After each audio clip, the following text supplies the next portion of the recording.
Saya coba menghadirkan sesuatu yang kembali dengan alam, suasana alam, kicau burung, suara gemetik air. Itu saya gabungkan menjadi satu konsep. Jadilah seperti ini. Ada kolam, ada kandang aviari kecil, sama ada penangkaran murai batu. Itu. Jadi pagi hari saya buka pintu belakang, saya dengar pertama kali adalah ocehan burung murai. Ditambah lagi sautan burung-burung kecil yang sedang bersautan. Itu yang membuat hati atau perasaan kita begitu membuka pintu, disitulah alam yang sebenarnya. Jadi memang ini saya hadirkan untuk pertama untuk kesenangan juga. Yang kedua ya kita ikut coba melestarikan burung-burung yang ada. Dengan cara menangkarkan ini yang di kandang aviari, saya coba cari pasangannya. Siapa tahu bisa produksi seperti yang murai yang sebelumnya. Kalau murai sendiri baru 4 bulan. Kalau yang kandang aviari, saya masukin burung-burung kecil kurang lebih 1 bulan. Makanya nih kondisi burungnya masih belum terkondisi. Kalau ngelihat saya masuk ke kandang masih ada panik. Tapi sebagian sudah jinak sebenarnya. Jadi ukuran kandang aviari ini kurang lebih 2 kali 2 meter, tingginya 2,7. Nah untuk kandang ternak murai sendiri, saya lupa lagi mengingat antara 150 kali 135 kalau nggak salah.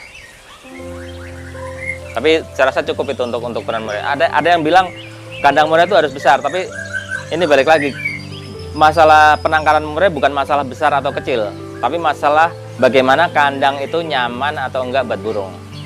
Itulah kenapa saya bikin kandang murai ada pancuran air, ada pohon hidup asli. Nah, itulah mungkin yang membuat murai saya produksi setiap bulan. Saya pernah ada curhatan teman, ada yang jodohin setahun sama sekali nggak produksi. Apakah ini saya beruntung atau memang konsep kandang saya yang pas buat burung murai? Saya diberi rezeki tiap bulan produksi terus seperti itu.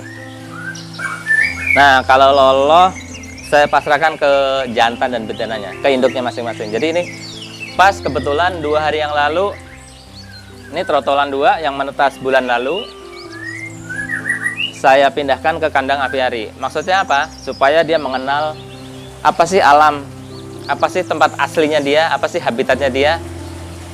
Teman-teman pembudidaya peternak murai kan ada yang baru 7 hari dipanen, langsung dimasukin ke kandang kecil, dilolos sendiri. Saya bukan yang seperti itu. Jadi saya biarkan alam yang berbicara di situ. Dia punya induk, biarkan induknya yang meloloh. Dia punya tempat main yang besar, disitulah dia tempat main, bukan di kandang kecil. Seperti itu. Misi saya sendiri untuk ini sebenarnya, kalau balik ke individu saya pengen mendengar suara alam. Itu. Ingin melestarikan, ingin budidaya, syukur-syukur bisa menghasilkan sesuatu. Contoh nih misalnya kemarin dari trotolan yang ada, banyak yang sudah posting message ke saya, dijual nggak om? Jangan, biarin aja dulu, biar besar dulu. Seperti itu. Ikan sebenarnya memang hobi dari dulu. Saya ada kolam untuk nila, ada kolam untuk koi di depan. Teman, ya itu skala kecil, skala rumah tangga lah, bukan dibilang budidaya bukan, tapi dilihat dari jumlah ikan ini ya lumayan sebenarnya. Dari ini kolam yang kecil ukuran 90 kali 180 isinya 217 ekor. Terus itu ukuran 70 kali 180 ada 100. Jadi ikan ini ya siapa yang datang nanti kalau mau kira-kira pengen ya udah kita tangkap bawa pulang. Seperti itu. Karena kondisi sekarang saya banyak di rumah, akhirnya saya kreatif ya jadilah kandang, kolam sama kandang penangkaran. Jadi saya tahu burung itu perlu suara-suara air untuk keterangan mereka. Nah di sini kebetulan ada, karena air ngalir, bunyi gemericik, kebetulan untuk mensupport oksigen yang ada di kolam. Nggak nyambung ya? Nggak nyambung ya? Oh ya, ada satu lagi. Saya lagi coba belajar aquaponik sebenarnya. Cuma ini baru konsep, baru mencoba. Belum jadi, baru iseng medianya saya pakai. Untuk penanamannya belum. Aquaponik. Oh, aquaponik ya. Oke, semacam hidroponik juga sebenarnya. Iya, cuman dia langsung ke kolam sebenarnya. Kalau hidroponik kan harus muter. Ya. Nah, ini nanti akan ditanamin apa nih? Rencana ya paling pakcoy, kangkung, ya sayur-sayuran rumah lah, yang gampang dibudidayakan. Itu sama ini lagi bonsai, masih bahan semua sebenarnya, untuk menghias saja. Nah, kembali lagi ke apiari nih. Iya. Apiari ini rencananya mau diapain lagi nih Om? Apa nanti kedepannya mau diapain lagi? Kalau apiari secara ukuran cukup segini aja, tapi secara isi mungkin yang belum punya pasangan, saya coba cari pasangannya. Terus dari si kelengkapan di dalam, mungkin saya akan tambahkan 1 modul air mancur. Sekarang kan baru apa adanya tuh, baru yang penting ada suara gemericik air. Tapi dari sisi SDK kan belum, nanti ada taman kecil, ada seperti itulah, ada ya supaya lebih enak dilihat lagi. Burung kebanyakan saya hunting di grup Facebook. Saya tanya udah rawatan berapa lama, udah kondisi atau belum. Saya nggak beli burung ombyokan nggak, tapi saya beli burung yang memang sudah dirawat minimal 3 bulan, itu baru saya ambil. Karena pengalaman saya pertama, saya ngambil burung apa itu saya lupa namanya, saya diombyokan, saya taruh sekarang, besoknya stres, besoknya lagi ketemu di kolam lagi ngambang. Dia nggak tahu tempat makan di mana, terus nggak tahu, mungkin kaget, stres, mungkin salah saya juga. Begitu burung itu datang, langsung saya masukin. Harusnya menurut teman saya, itu burung kalau beli diombyokan itu ditaruh di kandang kecil, digantung di dalam kandang supaya dia tahu situasi yang ada, dia ngelihat tempat makan di mana, teman-teman yang kira-kira bahaya buat dia siapa. Kalau memang dia udah nyaman di kandang kecil itu, baru kita lepas. Sekarang begitu. Terakhir saya masukin teledekan gunung sama apa namanya itu, yang kuning, sikatan emas. Saya kondisikan dulu 3 hari, saya gantung di kandang kecil sebelah sana dekat tempat makan. Dia merhatikan sekitar, dia tahu ambil makan di mana. Ya hari keempat saya rilis, aman sampai sekarang. Kalau menurut saya ini dari pengalaman pribadi ya. Jadi artinya kalau kita ambil burung dari pasar atau dari ombyokan, jangan langsung dimasukin kandang, tapi dikondisikan dulu, bisa di dalam kandang atau bisa di luar kandang, tapi yang penting dia bisa melihat kondisi sekitar, tempat burung-burung lain ngambil makanan di mana. Terus kalau dia merasa nyaman kan kelihatan burung, kalau masih gerabak berarti kan dia belum nyaman. Kalau udah agak gerabak baru bisa dilepas. Itu sih pengalaman terakhir saya untuk masukin burung supaya dia aman di dalam kandang apiari. Tahu tadi burung rawatan. Itu pasti hidup kalau burung rawatan. Karena dia biasa ketemu manusia, dia nggak panik dengan deketin manusia, dia orang masukin makanan di tempat makan dia nggak panik, nggak lari. Insya Allah hidup burungnya. Kalau burung rawatan. Burung yang pertama kali saya masukin keluarga ciblek. Ada ciblek sawah, ciblek semi. Berikutnya ada teledekan. Teledekan belum lama. Pelamboyan dulu. Kenapa saya masukin pelamboyan? Saya ada sedikit alasan untuk masukin pelamboyan. Awal-awal saya masukin burung ke sini ada semut di tembok. Begitu saya masukin pelamboyan tuh hobinya makan semut.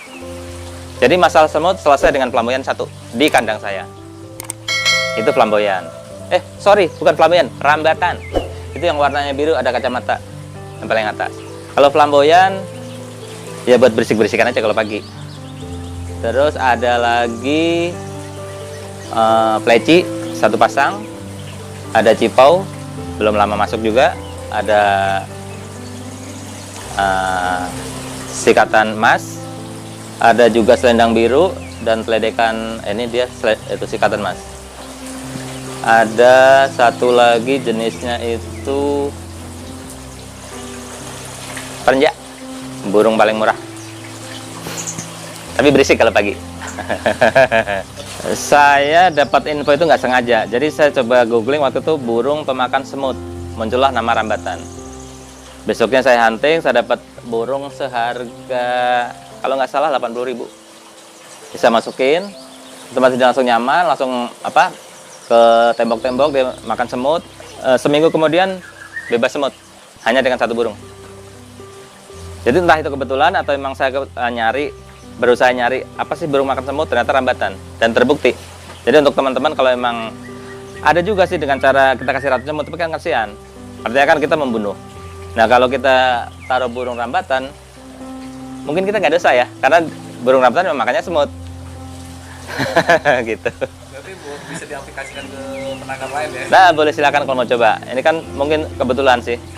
Tapi kalau untuk kandang gede nggak tahu perlu berapa burung rambat. Ini karena kecil, mungkin satu aja cukup. Tapi kelihatan tuh nggak ada semut di kandang. Ini yang sekarang udah, apa itu jatuh? Udah kondisi. Tapi untuk tingkat kejinakan belum. Cuman dia sudah merasa nyaman di kandang. Kalau dulu sebelumnya waktu jalak dan apa namanya BO, begitu saya masuk mereka pasti hinggap di tangan. Karena mereka memang terkenal burung yang gampang jinak. Tapi kalau burung-burung kecil memang agak susah. Jadi nanti plannya sekarang adalah yang saya ambil satu-satu, saya jinakin di kandang apa namanya isolasi, pakai terapi penjinakan tiap pagi, udah jinak baru saya masukin lagi. Itu next stepnya. Sekarang yang penting dia masuk dulu, kenal kandangnya, baru nanti tahap penjinakan. Hidup dulu, kenal lingkungan dulu, masalah jinak nanti belakangan. Seperti itu.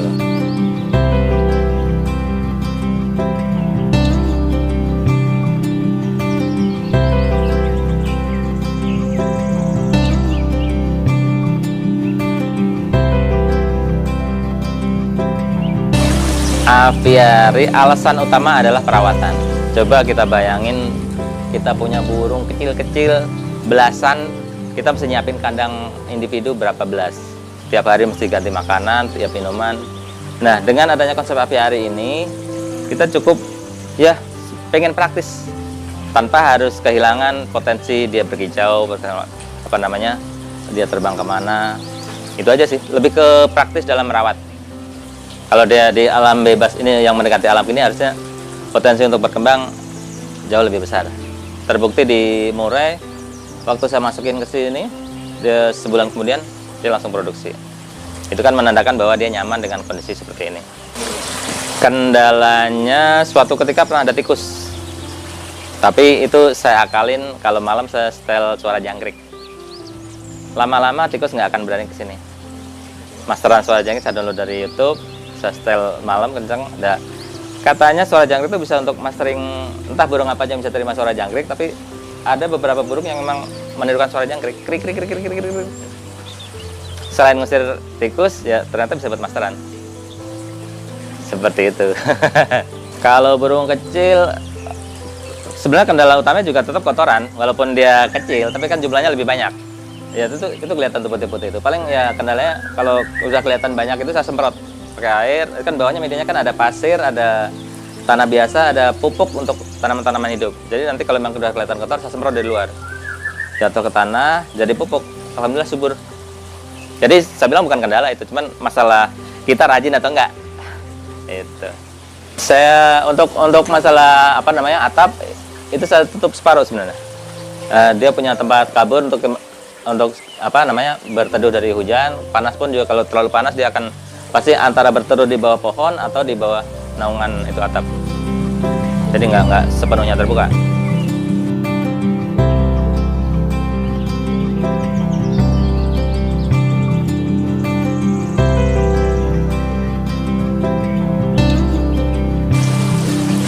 Saya sih ikut apa namanya ikut senang lihat tren di beberapa grup Facebook yang membahas tentang aviari, terus virus aviari yang menulari banyak orang. Teman-teman juga banyak yang inbox saya, Om itu bagus juga tuh, boleh dong kirim gambarnya, konsepnya kayak apapun, ada kolam, ada itu airnya muter ya Om. Nah, itu saya senang berbagi di situ tuh. Artinya kan dari ide saya menjadi inspirasi buat teman-teman yang lain.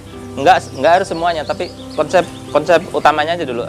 Untuk watering system paling enggak harus ada kolam kecil, air berputar supaya kita nggak capek ngisi air tiap hari.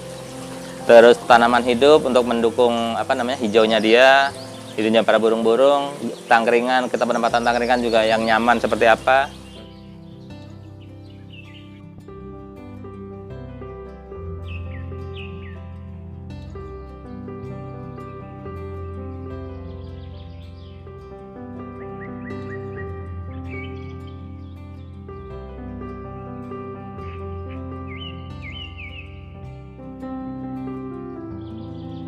Murai batu kan termasuk burung yang masih legend lah ya di dunia para kicau mania ya. Artinya kan dengan kita menangkarkan sendiri kan kita bisa memilih, menseleksi mana sih anakan dari indukan yang bagus. kita bisa memilih dari indukan yang mungkin yang pernah juara di kantangan, atau indukan yang memang dia rajin bertelur. Nanti kan kita bisa menseleksi, memilih yang bagus. Nanti yang kurang bagus boleh kita tawarkan ke teman-teman yang mau, atau kita jual kalau kita mau. Seperti itu. Iseng sih sebenarnya. Tapi kalau untuk murai batu sendiri, apa hobi atau enggak sih? Murai batu saya dibilang hobi enggak, tapi saya suka suaranya. Jadi bukan saya yang tiap akhir minggu saya bawa kurungan, saya gantang di mana tuh enggak. Teman saya pengen menikmati kicauannya murai aja. Kalau pagi di rumah sendiri. Termasuk berhasil ya sekarang ini. Alhamdulillah berhasil. Nah, oke Om. Target selanjutnya apa sih Om yang akan dilakukan untuk Om Sujono sendiri, untuk apiarinya? Pesannya target saya sendiri diulang-ulang. Target saya ya mungkin ini secara ukuran nggak, yang tadi saya bilang nggak bisa dibesarin, teman. Secara estetika mungkin akan saya benahi. Dari watering systemnya, dari landscape-nya mungkin akan saya bikin taman dengan konsep air terjun atau apa, supaya burung-burung yang ada jadi lebih nyaman. Itu aja sih. Secara jumlah mungkin nanti akan nambah pasangan masing-masing. Tapi kalau secara pengembangan biarlah segini aja, udah cukup. Udah cukup merepotkan. Iya.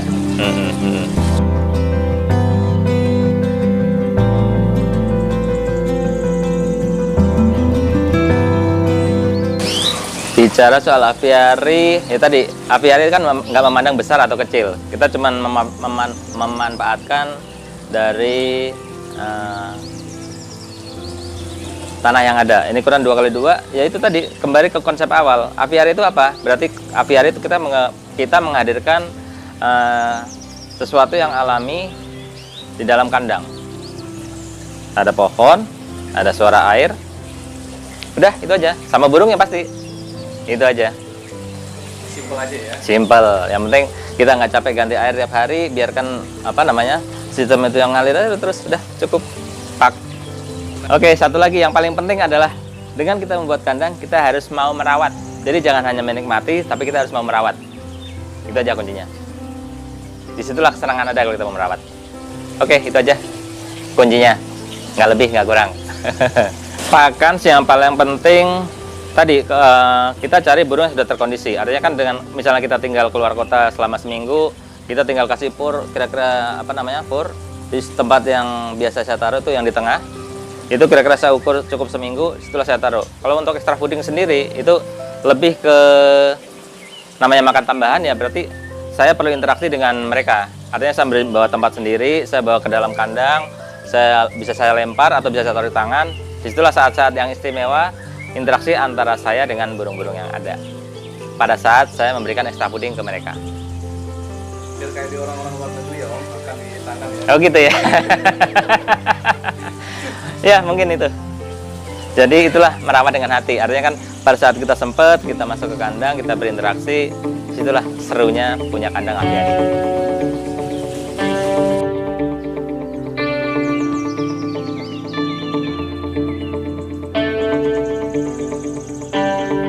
Oke, satu lagi yang penting di kandang apiari adalah penempatan tangkringan. Kita juga harus tahu di mana angle burung bertengger. Di situ kita melihat sosok burung seutuh, utuh. Kita ngelihat dari sisi depan, itulah yang dimana kita menempatkan tangkringan yang pas. Saya menikmati di belakang kamera, saya ngelihat ke pojok sana. Di situ kelihatan burung selalu menghadap ke saya. Itulah kenapa burung tangkringnya saya bikin agak ke sana, supaya ngadepnya ke saya. Supaya kenal saya, kenal yang ngerawat. Itu intinya. Udah, itu aja.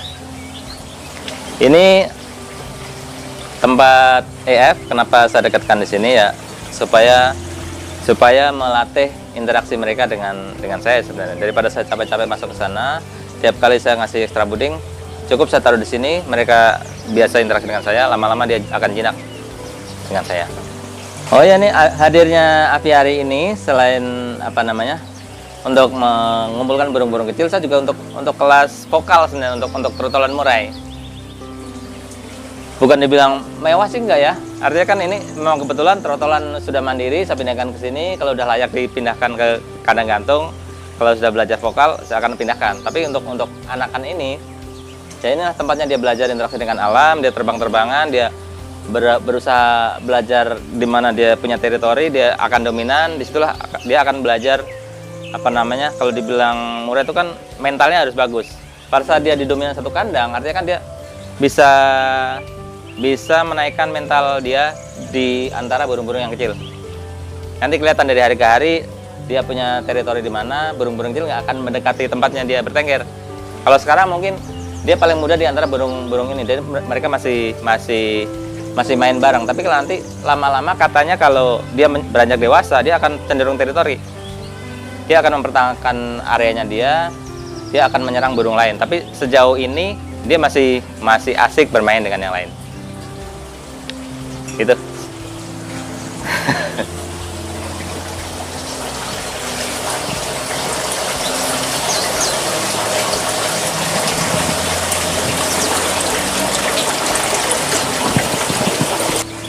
Untuk apiari ini sebenarnya menurut Om ya, Iya. pendapatnya, sebenarnya sudah membantu program pemerintah nggak sih Om terhadap konservasi burung di alam? Berat banget ini bicara konservasi, berarti kan bicara melindungi, membiarkan, melepaskan, membuat burung itu menjadi banyak. Kalau bicara di apiari mungkin skala dibilang 1 sampai 10 mungkin 2% kali ya. Artinya kita mendukung program konservasi dari pemerintah. Cuman kalau diharapkan kita misalnya mendukung yang kita harus berkembang biak, burung dituntut untuk berkembang biak, terus nanti kita rilis, kayaknya belum. Karena kan ini kan melihat dari ukurannya juga nggak mumpuni untuk berkembang biak segitu banyak burung. Ya mungkin ya dalam skala kecil kita mendukung. Tapi untuk yang namanya kita melestarikan jenis-jenis burung yang sekian banyak, ya mungkin belum. Tapi untuk skala kecil, iya kita bisa, mungkin nanti teman-teman itu burung apa kira-kira, kita bisa menjelaskan, cari referensi di Google atau di mana. Ternyata kan ada beberapa burung yang saya sendiri juga baru ketemu kemarin nih. Sikatan emas ternyata bukan endemik Indonesia. Itu baru tahu saya kemarin pada saat mau ngambil. Nggak mahal burungnya, cuman burung jarang yang tahu ini itu yang sikatan emas. Kalau ternyata bukan endemik Indonesia. Yaitu burung-burung migrasi ternyata untuk bulan-bulan tertentu dia datang ke Indonesia, dan setelah dia berkembang mencari makan di sini, nggak lama dia balik lagi ke daerah Rusia atau mana itu kalau nggak salah habitat aslinya. Saya kurang tahu pasti, tapi yang jelas dia bukan endemik Indonesia. Saya sendiri punya usaha pengembang perumahan sebenarnya. Bukan di Jakarta tapi di daerah Sumatera.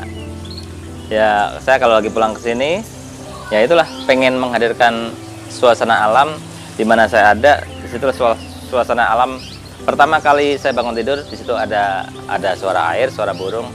Itu yang membuat saya tenang. Itu aja. Lebih ke kesenangan sebenarnya sih.